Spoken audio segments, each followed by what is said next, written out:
Assalamualaikum warahmatullahi wabarakatuh.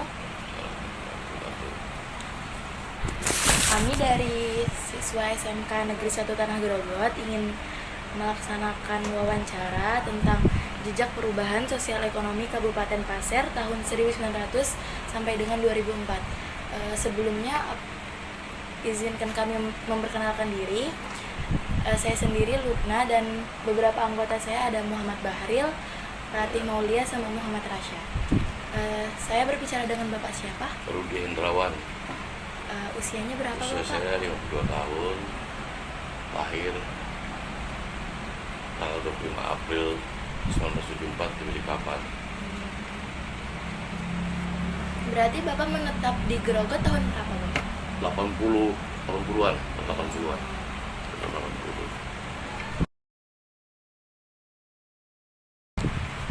Baik, yang pertama, bisa diceritakan bagaimana gambaran wilayah Pasir, khususnya tempat tinggal Bapak pada tahun 1980-an? Pada waktu tahun 80-an di Tanah Grogol ini kotanya masih sepi, baru lampu itu penerangan jalan lampu baru waktu itu masih siang aja nyala, malam aja nyala, siang udah nyala, udah mati. Baru untuk perekonomian masih banyak sini pedagang sama pegawai negeri aja yang main di sini. Pedagang atau pencarian. Petani jarang ya, kalau petani perkebunan yang banyak juga.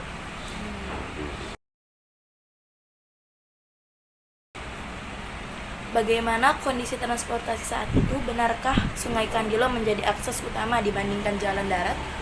Iya betul, pada tahun 80 masih banyak kapal-kapal bersandar di pelabuhan Grogol ini tahun 80-an masih banyak. Dari barang-barang dari Sulawesi, dari Banjar, baru dari daerah lain ada juga banyak masuk. Berarti utamanya laut ya Bapak? Sungai dan laut ya.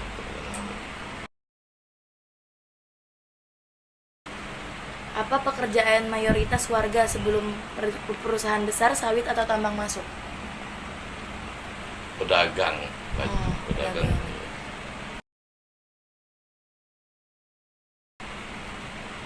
Kapan pertama kali Bapak melihat pembangunan infrastruktur besar kayak listrik, jalan aspal, sekolah, atau rumah sakit? Di tahun 2000-an. Tahun 2000-an. Sejak kepemimpinannya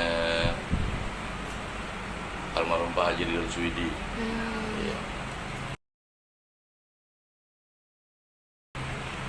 Masih ingatkah kapan perusahaan sawit atau tambang mulai membuka lahan di sekitar sini? Bagaimana respon masyarakat saat itu? Saat tambang itu mulai beroperasi? Kalau sawit tahun berapa ya? Mungkin SMP tahun 25-an mungkin kalau sawit. Kalau tambang tuh saya zaman waktu SMP juga nggak salah, 85-an juga nggak salah masuk di tambang. Respon masyarakatnya bagaimana Bapak? Apakah baik atau banyak yang menolak? Baik karena banyak peluang lapangan kerjaan, banyak lapangan kerja terbuka untuk masyarakat di Grogol kemarin. Jadi banyak dari warga kita yang kerja juga di perusahaan sawit dan tambang.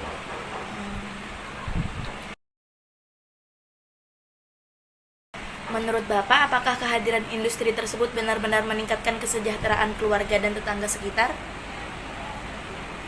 Kalau di lingkungan tambang, dekat lingkungan tambang mungkin iya. Kalau di luar kayak di Grogolnya, ya mungkin perekonomian yang berubah. Perekonomian ya bisa berdagang kurang sedikit jadi tambah banyak karena banyak perputaran uang di situ kan. Dan ada perusahaan tambang.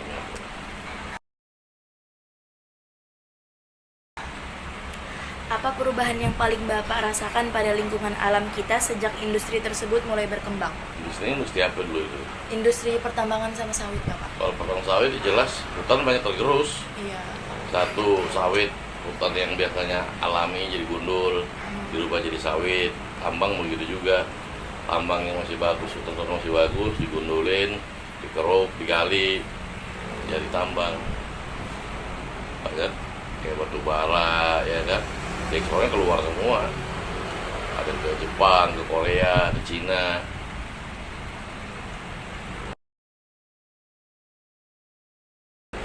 Bagaimana perbedaan gaya hidup anak muda di Pasir antara tahun 80-an dengan 90-an? Apakah masih sama atau berbeda? Kalau 80-90-an masih erat dekat lah itu. Zaman om lo kan itu. Masih dekat berarti ya. Dekat, ya. Masih satu generasi bapaknya itu kan. Oh iya, 80-90-an. benar. Kalau 2000-an ke atas beda sudah tuh.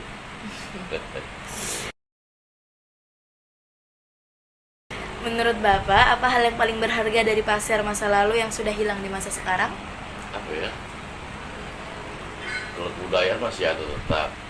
Baru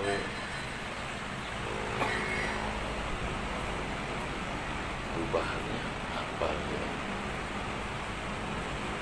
Banyak sih ya. Ini perubahan apa maksud tadi itu? Perubahan Mungkin dari budaya atau perekonomiannya. kalau ekonomi pasti berubah. Kita dari dulu zaman dulu masih penduduknya sedikit, makin banyak, akhirnya perekonomian itu makin pesat lah.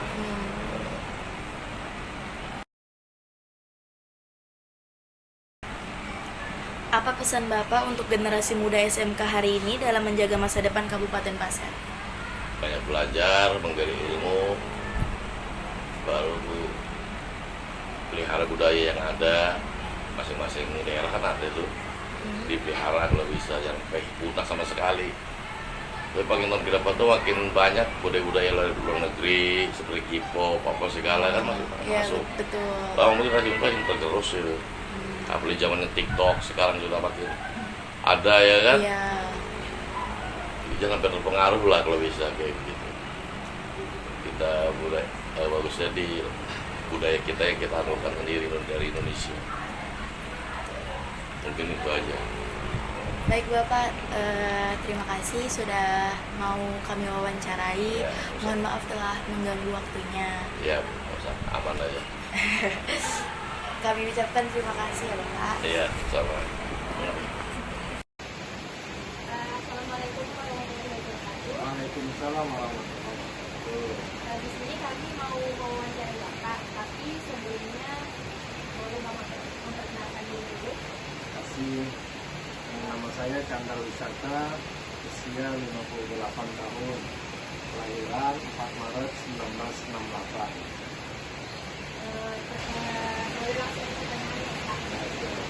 Pertanyaan pertamanya, bisa diceritakan bagaimana gambaran di wilayah Pasir, khususnya tempat tinggal Bapak pada tahun 1970-an?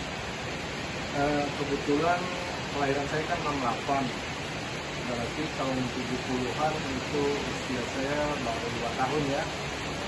Namun seusia saya 4 tahun itu kondisi Pasir masih sangat sederhana lah, atau bahkan masih belum terbuka, karena di usia saya di 5 dan 6 tahun itu memang sudah ada taman kanak-kanak, tetapi baru 1 atau 2.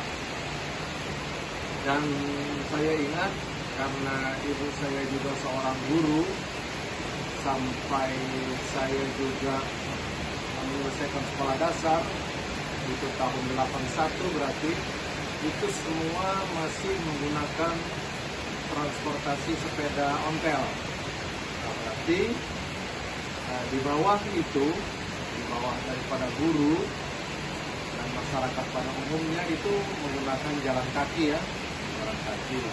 Demikian pula rumah-rumah tentu masih sangat terbatas, tidak ada istilahnya bangunan-bangunan mencolok yang modern seperti sekarang. Dan juga akses jalan raya itu rata-rata masih batu dan tanah seperti itu. Kalaupun ada aspal itu sangat sedikit, dalam artian kapasitas luasannya mungkin kalau persentase ya di bawah 50% lah yang pakai aspal. Itu pun aspalnya aspal curah istilahnya, yang dimana aspalnya dalam drum besar direbus pakai kayu batang kayu besar, kemudian disiramkan ke batu-batuan tadi, kemudian ditaburin pasir, seperti itu aja. Jadi kondisi saat itu ya masih sangat kalau dikatakan maju ya masih belum maju ya seperti itu. Dan untuk kondisi listrik yang belum ada seperti itu. Karena listrik ada itu saya mungkin baru kelas 4 atau kelas 5 SD, itu pun hanya di titik-titik tertentu, dimana kalaupun ada sampai ke perumahan itu sangat langka sekali, karena mayoritas masyarakat masih menggunakan lampu templok atau lampu waktu itu namanya lampu strongkeng. Mungkin adik-adik sekarang nggak kenal itu bagaimana lampu strongkeng itu. Dia dipompa, diisi minyak tanah, kemudian ada sumbunya dibakar sama spiritus. Itu pun cuma sekian jam. Nah, adapun listrik itu kalaupun ada sangat terbatas sekali, dan rumah-rumah tertentu itu yang istilahnya bisa memasang, dan dia matinya jam 6 pagi, hidupnya juga jam 6 sore, seperti itu. Oh, berarti ketika malam hari saja ya? Ya, malam hari saja. Nah, makanya rata-rata pada saat itu masyarakat masih menggunakan lampu templok atau lampu strongkeng seperti itu. Nah, akses jalan juga seingat saya itu cuma sampai simpang Gajah Mada ya. Yang kesananya itu cuma ada pabrik bata dan kuburan muslimin. Yang mana pabrik bata itu sekarang menjadi kantor KPU setahu saya. Seperti itu. Nah, kesananya lagi udah hutan belantara. Kalaupun ada rumah ya rumah-rumah yang parsial, istilahnya yang jaraknya beratus-ratus meter, baru ada rumah-rumah yang lain. Kalaupun ada misalnya 1-2 rumah, mungkin itu masih satu keluarga, seperti itu. Jalannya masih jalan tanah dan batu. Apa benar Sungai Kandilo menjadi akses utama dibandingkan jalan darat? Nah, itu tentu sangat benar. Saya masih sampai sekolah menengah pertama tahun 80-an itu masih menemukan dermaga pelabuhan ya, namanya Pelabuhan Sungai Kandilo itu menjadi akses, di mana di situ ada namanya kapal pedangkang. Kapal pedangkang itu kapal pedagang ya, kapal pedagang baik itu dari Sulawesi, dari Madura, dari Jawa, itu semua sandarnya di Sungai Kandilo. Dan juga sesekali juga ada kapal besar, kapal milik pemerintah, dalam hal ini milik TNI waktu itu ya, seperti kapal perang lah. Jadi kalau sudah datang kapal-kapal besar itu, wah, masyarakat itu tumpah ruah tuh melihat, heboh lah seperti itu kalau sekarang ya. Memang dia menjadi akses utama. Dan di tahun 70-an itu mungkin ya, kalau orang naik haji masih menggunakan kapal mungkin ya. Oh, berarti saat itu belum ada transportasi seperti itu? Kalau darat ada, cuman itu tadi jarak tempuh yang saya dengar dari bapak saya, karena bapak saya juga seorang supir taksi tanda petik ya, waktu itu tidak ada taksi sih sebenarnya, karena mobil itu cuma ada 1-2 aja mobil itu, dan itu harus mobil yang double gardan karena kondisi jalan tadi, jalan yang lumpur, tanah dan batu, dan itu hanya sampai Longkali. Sungai Longkali yang gede itu, yang sekarang bilang orang suka banjir. Oh iya, yang rawan banjir. Nah, setelah lewat itu tuh pakai ponton namanya. Kalau sekarang mungkin orang ferry, tapi dia bukan ferry. Dia ditarik pakai seleng. Ya seperti naik tongkang lah. Seperti mobil itu naik tongkang, baik mobil, motor maupun orang, itu semuanya naik tongkang itu. Kemudian dia diseberangkan ke seberang sana dengan ponton itu. Dan dia masih manual, bukan pakai mesin modern seperti ferry ya, seperti itu. Jadi kalau arus deras ya kadang larut gitu, seperti itu. Dan itu agak susah mengatasinya. Sampai di seberang sana baru sambung lagi dengan perjalanan berikutnya, seperti itu. Jadi memang Sungai Kandilo masih menjadi akses utama, baik dari sisi perekonomian, perdagangan dan lain-lain. Masyarakat masih lebih menggunakan jalan kaki, dan yang menengah saja pakai sepeda ontel. Sepeda motor itu kalau bunyi 1 kilo di sana orang sudah keluaran tuh, wah ini sepeda motor nih lewat nih gitu. Karena Berarti sangat jarang ya? sangat jarang ya. Kalaupun mobil-mobil truk itu mobil-mobil yang bawa damar, bawa karet, bawa cengkeh, bawa hasil hutan lah seperti itu. Apa pekerjaan mayoritas warga sebelum perusahaan besar itu sawit atau tambang itu termasuk? Mayoritas ya mereka rata-rata petani, rata-rata ya pertanian dan perdagangan, itu pun perdagangan yang kecil-kecil.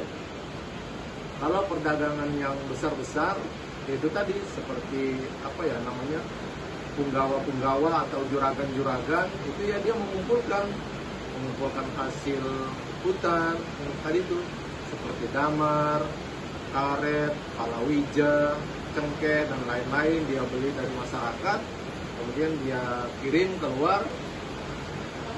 Kapan pertama kali Bapak melihat pembangunan infrastruktur besar seperti listrik, jalan aspal, sekolah, rumah sakit di daerah Pasir? Kalau listrik itu saya kelas 1 SMA masih yang padam jam 6 pagi. Ya, mesinnya itu jalan Modang sini dan di kantor PWRI itu. Nah, itu dulu mesin listrik. Dan cuma segitu saja sampai beberapa rumah saja dan beberapa jalur saja. Tiangnya pun masih tiang ulin, Berarti bukan tiang tidak mesin. semua dapat ya Pak untuk akses? Tidak semua dapat, untuk yang listrik tidak semua dapat. Rata-rata milik pemerintah yang diutamakan. Makanya masyarakat itu masih pakai lampu templok dan lampu strongkeng. Jadi dulu kalau ada selamatan, saya mau selamatan nih di rumah ini, itu 3 hari sebelumnya udah ngomong tuh ke tetangga, nanti saya pinjam lah ya lampumu ya, gitu kan. Nah kita kan bikin teratak tuh, nanti dicantolin tuh 1, 2, 3, 4, 5, 6. Nanti kalau mau habis anginnya dipompa lagi, terang lagi seperti itu. Nah, jadi itu 82 ya, saya kelas 1 SMA itu. Mungkin di 83, 84 ya, mungkin baru ada yang istilahnya listrik yang mulai merata ya, tidak saya kan semuanya terjangkau, tidak, mulai merata, dan tiangnya pun mulai berganti menjadi tiang besi seperti itu. Itu di antara 82, 83 seperti itu. Ya, pokoknya ya kalau saya sih bilang orang mengalami berapa dekade ya, istilahnya seperti itu, dari lampu obor sampai lampu templok sampai lampu pijar seperti itu, dan lampu begini nggak ada dulu, masih lampu TL neon namanya. Wah itu berisik sekali, dia pakai trafo. Oh, memang dia panjang, bohlamnya panjang seperti itu. Nah, itu listriknya. Saya kira itu di atas 83 ya. Kalau Telkomnya lebih jauh lagi tuh. Telkom itu saya sudah SMA kelas 2 atau kelas 3 ya, baru mulai ada telepon itu. Dan itu pun masih, yang itu tadi beralih dari engkol, kemudian yang pakai nomor yang berputar itu. Nah, kalau sekarang kan sudah digital semua. Itu antara 83 dan 84 seperti itu. Masih ingatkah kapan perusahaan sawit atau tambang mulai membuka lahan di sekitar sini? Bagaimana respon masyarakat sekitar saat itu? Itu juga dimulai sekitar 84-an. 81, 84. Enggak deh, 80 berapa ya? 80, ya 84, 85 lah. Karena ibu saya setelah jadi guru itu menjadi anggota DPR, salah satu misinya toh mensukseskan program pemerintah. Nah, sawit itu salah satu program pemerintah. Sebagian besar masyarakat masih tentu belum paham apa itu sawit, apa itu perusahaan dan lain sebagainya, sebagaimana pengolahannya dan sebagainya. Jadi edukasi terhadap mereka itu ditemuin satu-satu. Baik itu kita menemuin tokoh masyarakatnya yang ditokohkan, ataupun di satu pertemuan misalnya di rumah kades atau di aula mana seperti itu, atau di musola, mengumpulkan orang-orang untuk memberikan pemahaman. Tentu saja tidak semua juga menerima. Saya rasa pada saat itu ya, pada saat awal-awal lebih banyak menolak daripada menerima. Nah, makanya itu pemahaman terhadap mereka itu sungguh butuh waktu yang panjang, karena pendekatannya person to person, memberikan pemahaman. Dan seiring berjalannya waktu, mereka mungkin juga merasa di mana kondisi-kondisi yang dihadapi juga semakin berat. Namun tentu ini juga ada satu dampak yang cukup negatif ya kalau menurut saya, karena lahan-lahan pertanian, perkebunan otomatis berubah menjadi lahan sawit. Dan ini kan, sawit ini kan sekali membuka lahan, land clearing itu dia ribuan hektar, di mana hutan-hutan yang tadinya produktif itu pohon-pohon besarnya ditebang, sehingga ya sedikit mengganggu ekosistem dan lingkungan seperti itu. Tentu ada dampaknya, ada positif, ada negatifnya, seperti itu. Bagaimana perbedaan gaya hidup anak muda di Pasir antara tahun 70-an dengan tahun 90-an akhir? Wah, ini yang seru nih. 70-an itu anak-anak ya, anak-anak, baik anak-anak, remaja maupun pemuda, kan kita tidak ada teknologi yang begitu menonjol yang bisa langsung didapatkan oleh masyarakat pada saat itu. Kalau mau jujur, itu televisi saja 1, 2, 3, 4, 5, 6, mungkin tidak sampai 10 kalau orang punya televisi sekarang ya. Televisi loh itu, dan itu masih hitam putih, yang bilang orang pakai bintik-bintik semut. Dan TV-nya juga masih TV analog yang pakai tabung besar ke belakang. Itu cuma ada di kantor camat, di kantor koramil, di mana ya, di pasar mungkin ya, yang seingat saya tuh. Selain itu di rumah-rumah orang. Itu tadi mungkin tidak bisa, kalau dihitung tidak sampai 10 ya. Dan orang pada saat yang punya televisi itu ketahuan, dia pasti pakai antena bambu yang tinggi banget. Yang antenanya masih antena sisir tuh, kayak radio orari ya. Nah, yang masih ada batang-batang begini, seperti itu.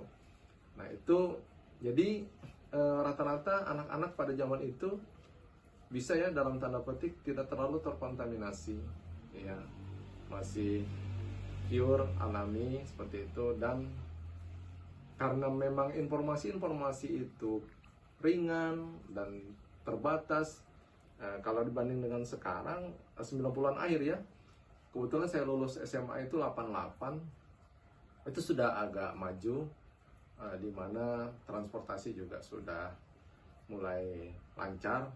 Nah, itulah gambaran-gambaran, tapi 90-an sudah mulai maju, itu listrik juga sudah merata, seperti itu. Yang masih belum merata tuh mungkin PDAM ya. PDAM itu juga termasuk hal yang agak susah didapatkan pada saat itu, karena mungkin kapasitas pembangkit di perusahaan air minumnya juga terbatas, sehingga kemampuan untuk menyalurkan ke sambungan perumahan masyarakat juga dibatasi, seperti itu. Ya, sudah lumayan lah kalau 90-an. Menurut Bapak, apa hal yang paling berharga dari Pasir masa lalu yang sudah hilang di masa sekarang? Apa ya? Tentu perubahan zaman itu kan akan mengikis ya, mengikis sesuatu dan lain hal. Mungkin ya kalau budaya sih ya mau tidak mau ya, kalau budaya itu juga mulai terkikis,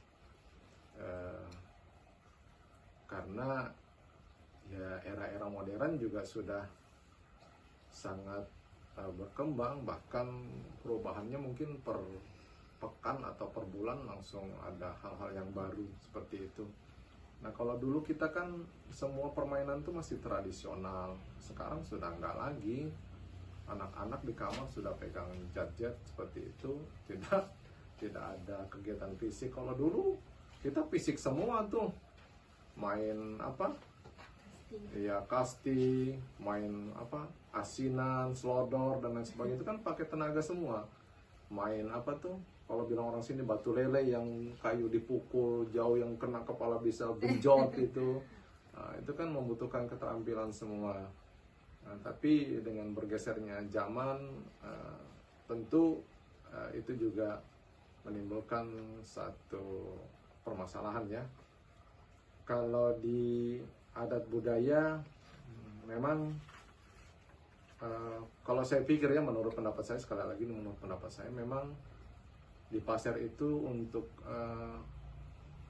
tokoh-tokoh atau pemerhati-pemerhati budaya itu sangat sedikit seperti itu.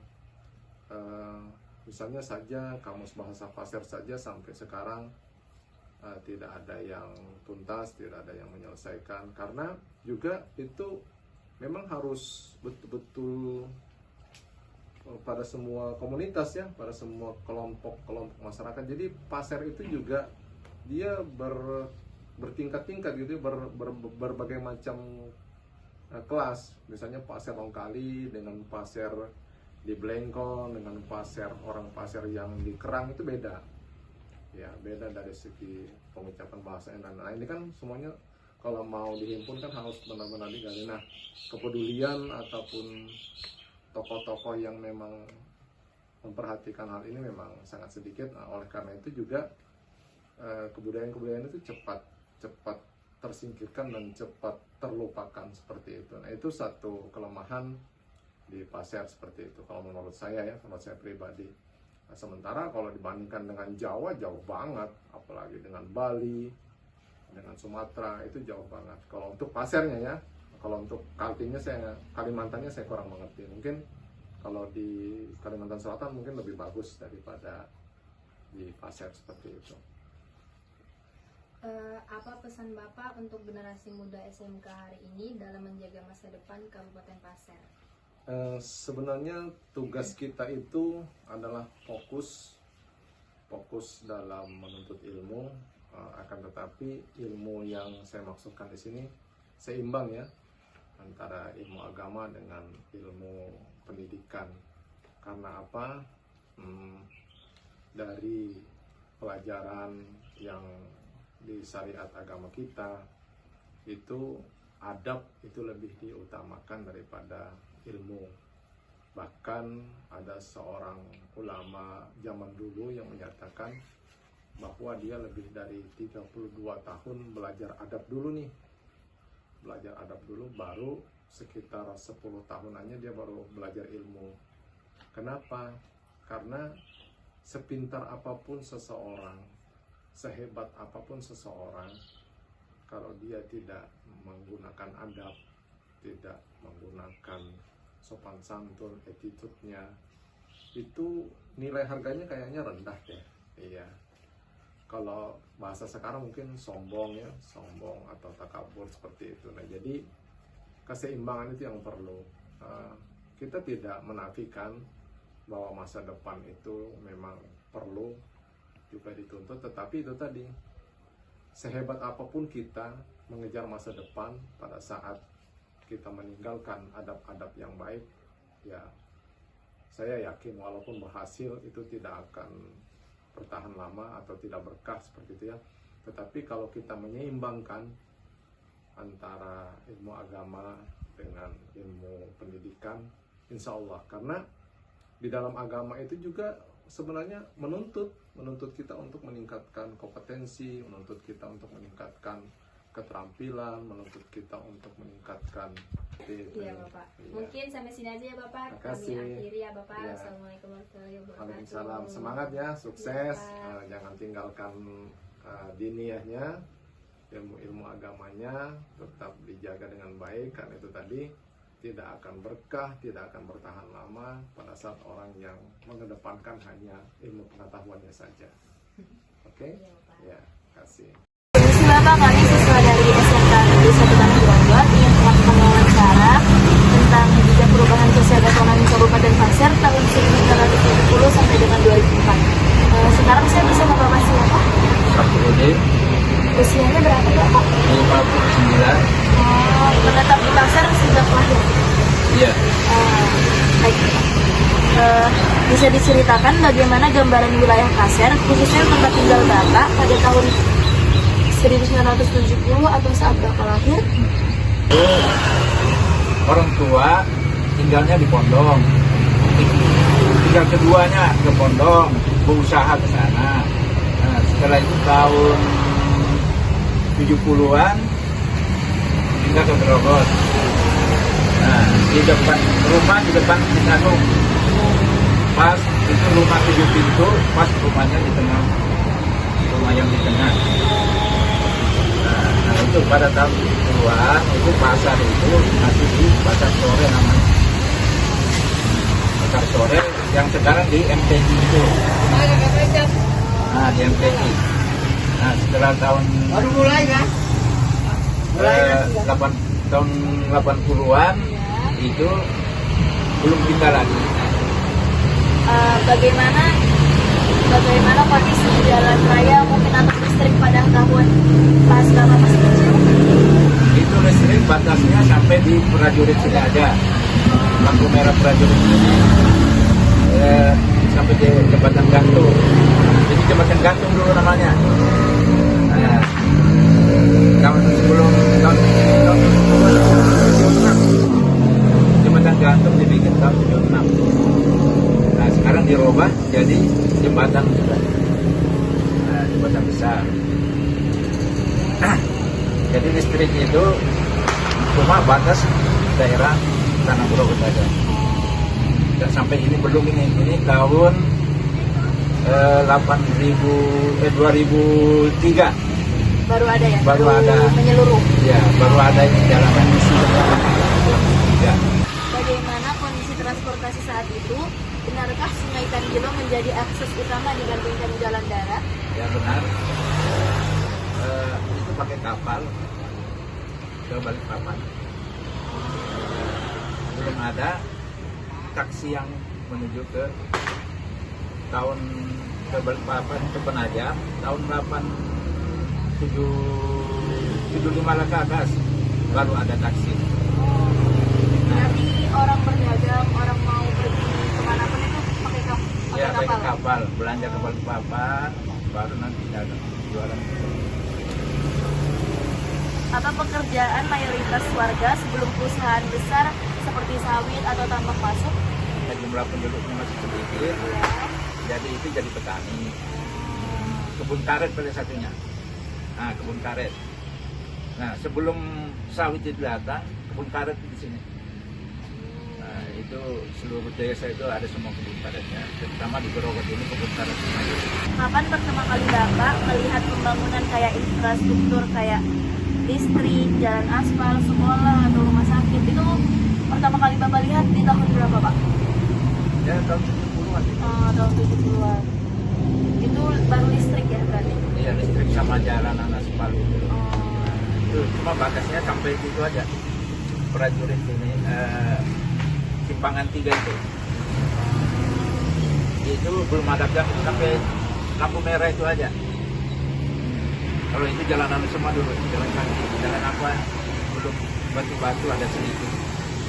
Cuma sampai kuburan aja. Kuburan Jone. Masih ingatkah kapan perusahaan sawit atau tambang mulai membuka lahan di sekitar sini? Bagaimana respon masyarakat saat itu? Bagaimana respon masyarakat saat sawit dan tambang itu masuk? Respon masyarakat waktu itu tahun 80 ke atas itu, Iya. sawit baru buka, itu belum masyarakat belum tahu itu. Iya, dia masih berkebun masih. Kayu-kayu masih banyak kayu besar. Jadi itu orang usaha kayunya, usaha kayu dengan pedagang-pedagang dan berkebun itu aja dulu. Berarti masyarakat Sama belum satu tahu. play, satu karet. Tahu aja masyarakat, tapi perkembangan itu masih perusahaan perusahaan karet dulu. Sawit itu yang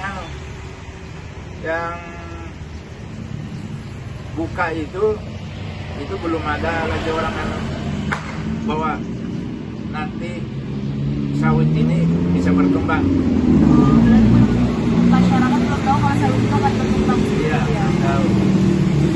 Baik.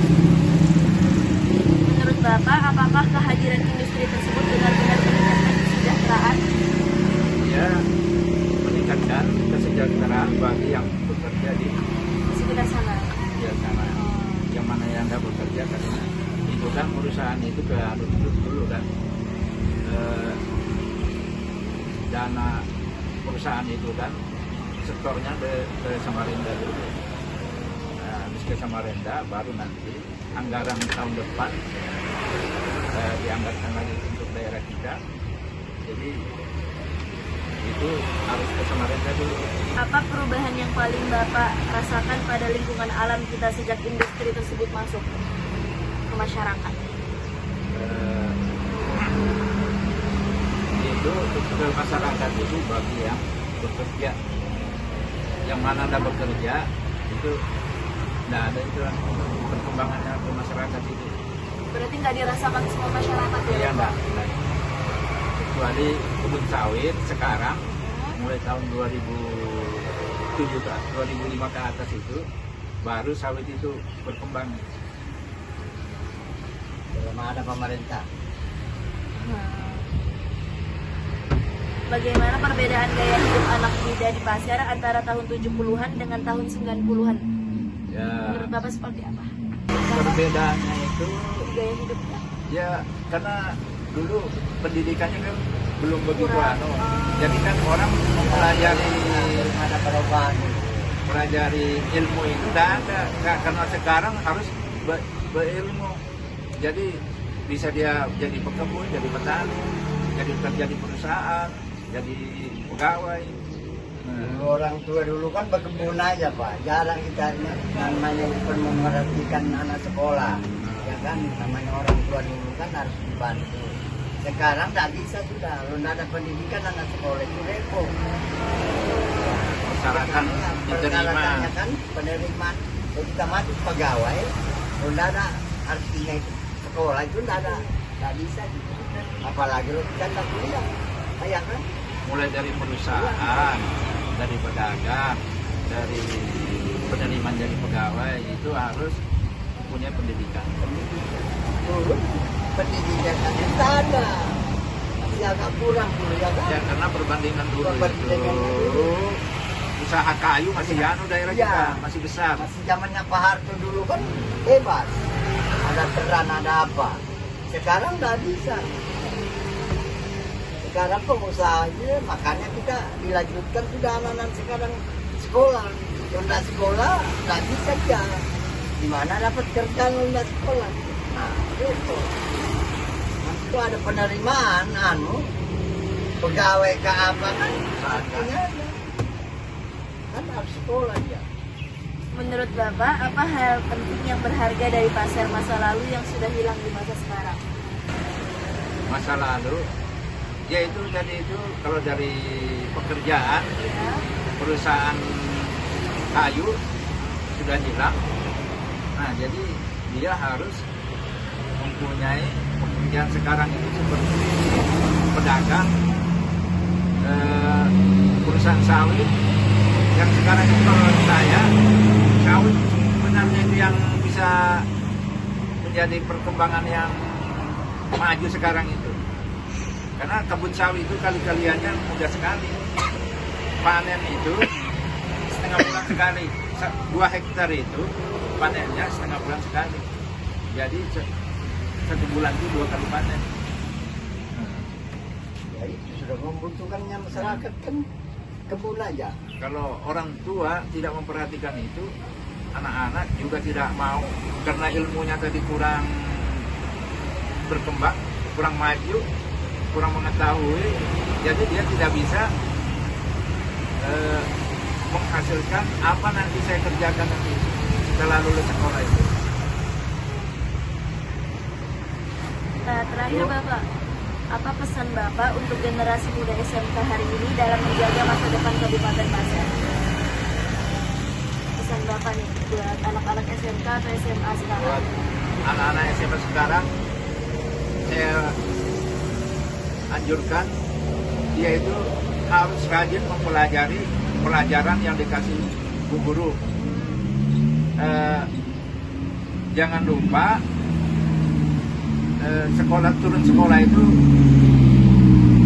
jangan sampai jam terlambat, mau pulang apa, sebenarnya itu yang kan anak sekolah ini harus belajar dengan baik. Baik. Ketiga, jangan lupa sholat 5 waktu. Bagi agama Islam, yang bagi Kristen ya ke gereja, yang Hindu. Nah, jadi Cari teman yang bagus, jangan terlalu anu juga. ya memang Namanya kemampuan kita untuk belajar itu sesuai dengan kemampuan kita. Ada yang membaca secara detailnya, secara anu kan, dipelajari semua, membaca aja gitu lah, sudah tahu dia, karena sering membaca sudah. Jadi oh ini halamannya sekian. Kalau ditanyakan itu udah sulit, maka dia itu harus belajar dengan baik. Nanti seperti matematika, Jangan sekolah yang zaman bahar itu anak-anak orang-orang tua dulu kan ada sekolahnya pasti. Makanya dia larinya berkebun. Itu sekarang ini kan berkebun orang tua ini itu membiayakan anak-anak sekolah ini. Makanya dia melanjutkan masa depannya kan. Nah, terus umpamanya lo nggak lari ke kebun orang tuanya apa membiayai anak sekolah? Nggak ada. Makanya anak-anak itu harus mengerti sama orang tua. Jangan melawan apa ini. Sudah orang tua setengah mati kerja di kebun untuk membiayai anak-anak sekolah apa. Sekian wawancara dari kami. Terima kasih sudah berkenan kami wawancarai. Mohon maaf bila ada salah kata. dari anu tadi itu pertanyaan tadi kami sangat berterima kasih juga bisa menyampaikan itu saja, tapi dengan itu kamu bisa mengembangkan hasil dari wawancaranya. Itu sangat berikan suatu rahmat dan hidayah dari Allah, karena dalam acara seperti ini sangat baik.